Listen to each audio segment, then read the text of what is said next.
নমস্কার, আমার চ্যানেলে আপনাদের সকলকে স্বাগত।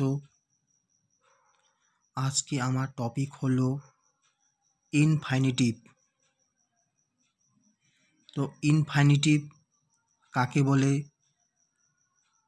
ইনফাইনিটের উদাহরণ আজকে আমরা সমস্ত কিছু পুঙ্খানুপুঙ্খভাবে আলোচনা করব। তো ক্লাস শুরু করার আগে আমি আপনাদের একটা কথা বলতে চাই, আপনারা যারা যারা এখনও পর্যন্ত আমার চ্যানেলটি সাবস্ক্রাইব করেননি তারা নতুন নতুন আপডেট পেতে অবশ্যই আমার চ্যানেলটি সাবস্ক্রাইব করবেন। আর হ্যাঁ, লাইক, শেয়ার, কমেন্ট করতে কিন্তু একদম ভুলবেন না। তো চলুন আমরা শুরু করছি ইনফাইনিটিভ।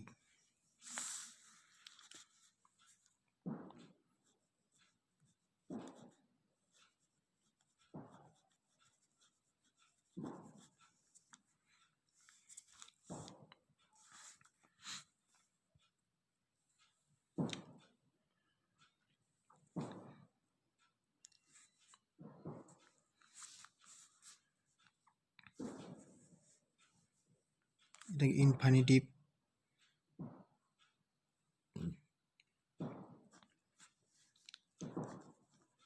নন ফাইনিট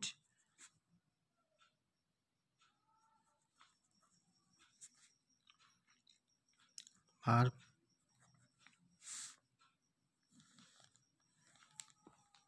হয়, একে বলা হয় বাংলায় অসমাপিকা ক্রিয়া।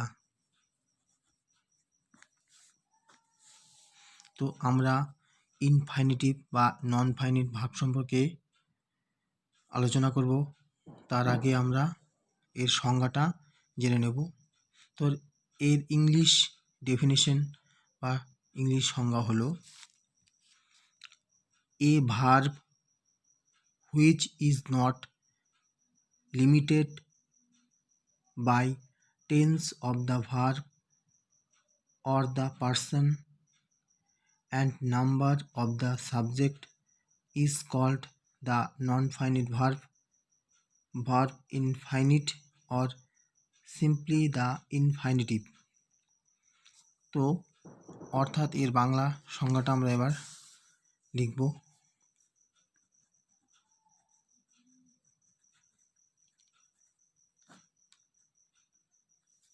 বাংলা সংজ্ঞা কাকে বলে?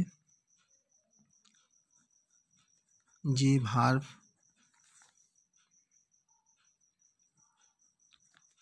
মানে ক্রিয়া, যে ভার্ব তার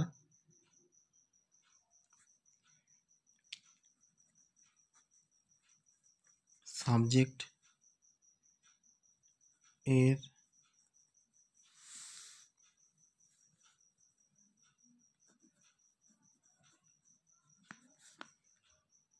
পার্সন এবং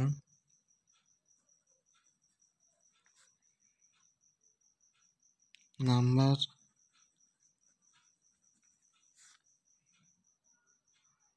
এর দ্বারা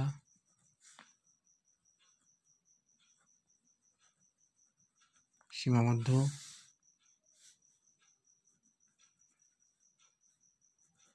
হয় না তাকে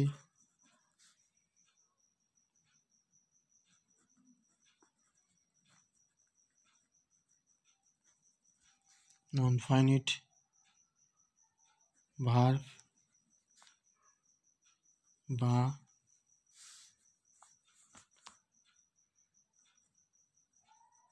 verb infinite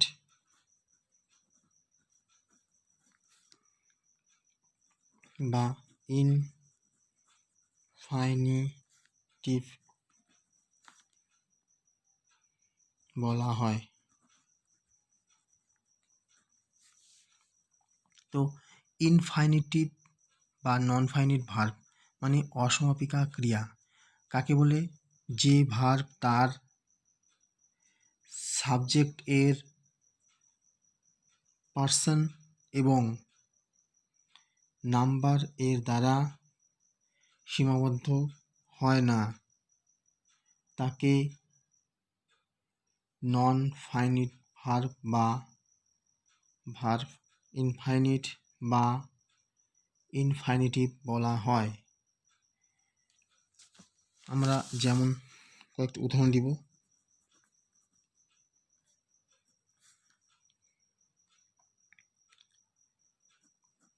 to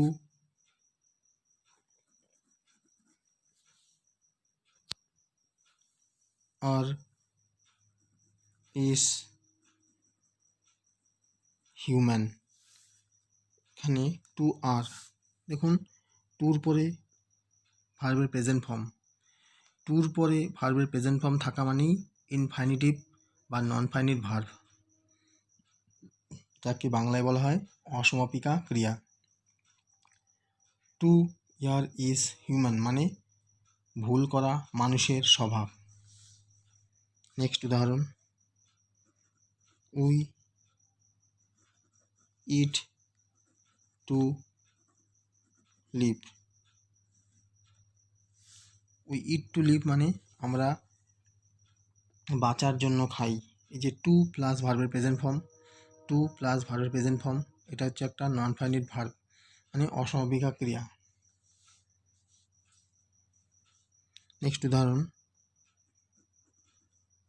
this work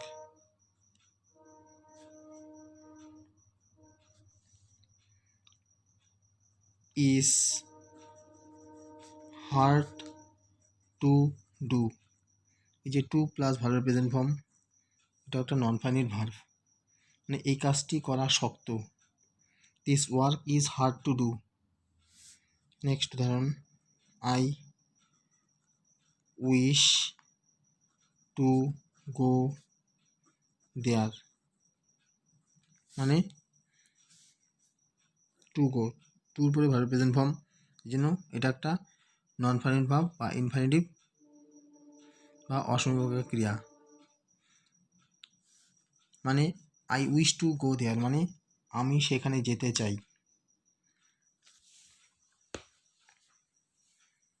তাহলে টুর পরে ভার্বের প্রেজেন্ট ফর্ম মানেই ইনফাইনিটিভ বা নন ফাইনিট ভার্ব।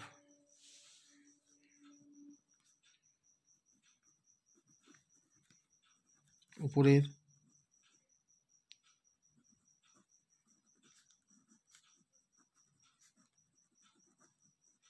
সেন্টেন্সগুলোতে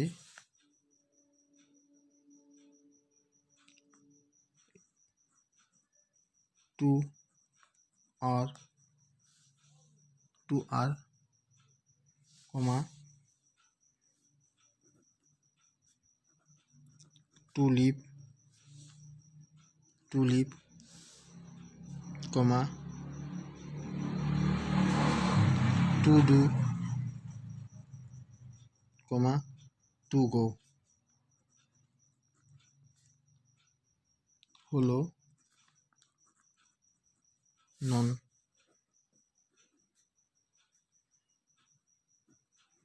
ফাইনিট ভার্ব বা ইনফাইনিটিভ।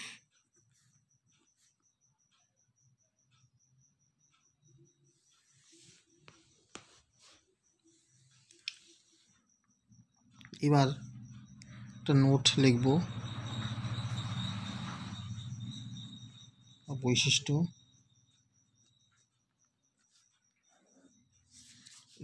ভালো মতো লক্ষ্য করুন। ফাইনিট ভার্ব বা সমাপিকা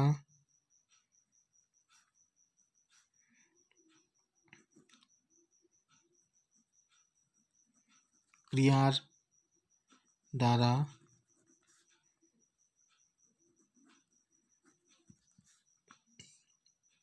বাক্যের কাজ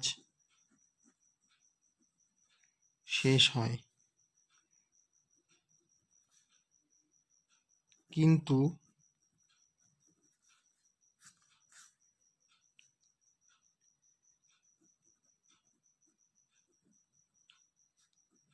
ইনফাইনিটিভ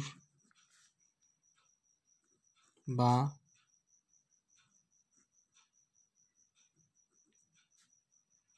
অসমাপিকা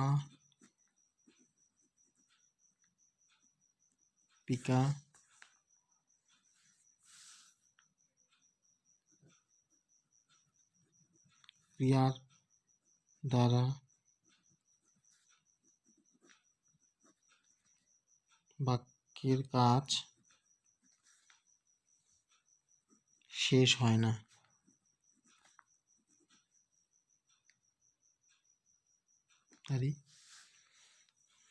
তাহলে নোট বা বৈশিষ্ট্য কি হলো? ফাইনিট ভার্ব বা সমাপিকা ক্রিয়ার দ্বারা বাক্যের কাজ শেষ হয়, কিন্তু ইনফাইনিটিভ বা অসমাপিকা ক্রিয়ার দ্বারা বাক্যের কাজ শেষ হয় না। ঠিক আছে, ফাইনিট ভার্ব বা সমাপিকা ক্রিয়ার দ্বারা বাক্যের কাজ শেষ হয়, কিন্তু ইনফাইনিটিভ বা অসমাপিকা ক্রিয়ার দ্বারা বাক্যের কাজ শেষ হয় না।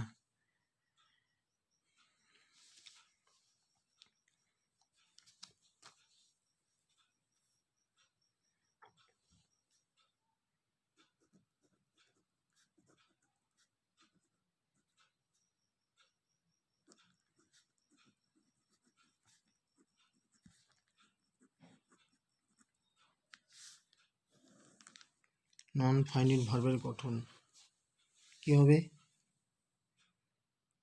টু প্লাস ভার্বের প্রেজেন্ট ফর্ম। টু প্লাস ভার্বের প্রেজেন্ট ফর্ম। ঠিক আছে,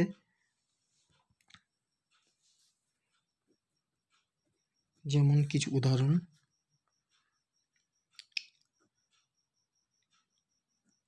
আই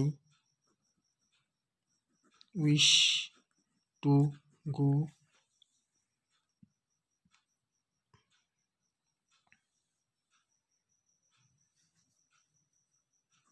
দেয়ার।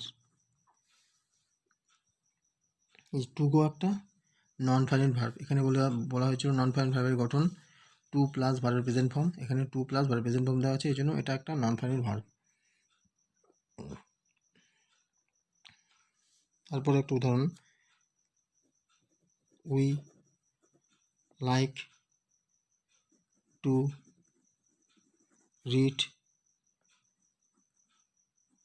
Story books. টুর পরে ভার্বের প্রেজেন্ট ফর্ম, এই জন্য এটা একটা নন ফাইনাইট ভার্ব বা ইনফাইনিটিভ। কি? We like to read we like to read story books, মানে আমরা গল্পের বই পড়তে ভালোবাসি। তো এবার আমরা ফাইনিট আর নন ফাইনিট ভার্বটাকে আলাদা আলাদাভাবে চিনব।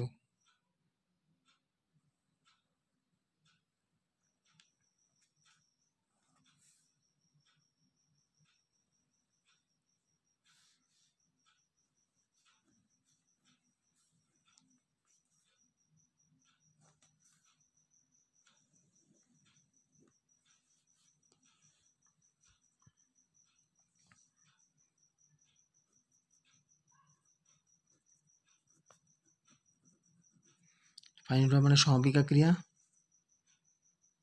হচ্ছে ইনফাইনিটিভ। ইনফাইনিটিভ বা নন ফাইনিট ভার্ব মানে হচ্ছে অসমাপিকা ক্রিয়া। তো আমরা উদাহরণ দিচ্ছি: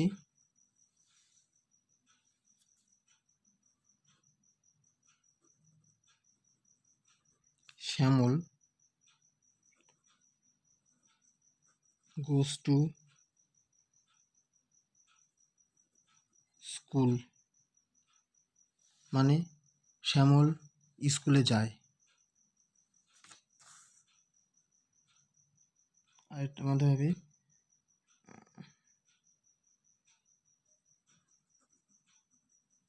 শ্যামল likes to go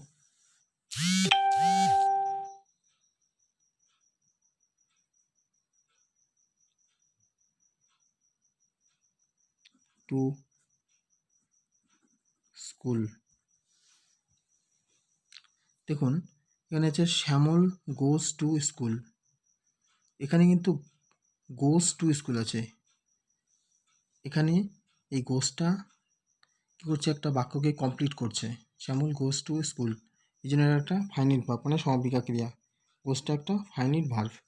কিন্তু এখানে আছে Shyamal likes to go to school, Shyamal স্কুলে যেতে পছন্দ করে। এই টু গোটা, এই টুর পর ভার্বের প্রেজেন্ট ফর্ম, এটা একটা নন ফাইনাইট ভার্ব বা ইনফাইনিটিভ। ঠিক আছে, next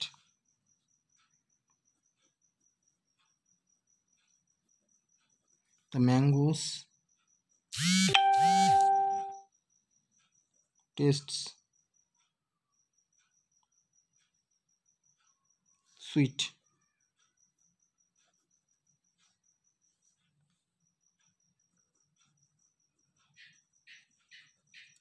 Mangoes are sweet to taste. এখানে দেখো আমগুলো স্বাদে মিষ্টি, মানে হচ্ছে আমগুলো মিষ্টি স্বাদে, একই বাক্য ঘুরিয়ে লেখা। এখানে হচ্ছে দ্য ম্যাঙ্গোস টেস্টস সুইটস, এখানে এই টেস্টটা হচ্ছে একটা ফাইনাইট ভার্ব, মানে সমাপিকা ক্রিয়া, মানে এই ভার্বটা বাক্যটাকে সম্পন্ন করছে। আর এখানে the mangoes are sweet to taste, এখানে এই টু টেস্ট হচ্ছে টুর পর ভার্ব প্রেজেন্ট ফর্মটা হচ্ছে একটা নন ফাইনাইট ভার্ব বা ইনফাইনিটিভ। ঠিক আছে, লাস্ট উদাহরণ,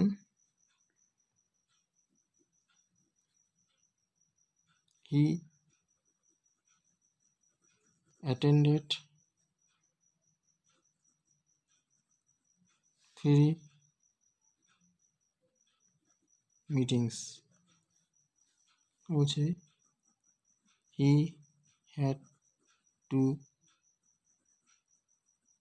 অ্যাটেন্ড 3 মিটিংস।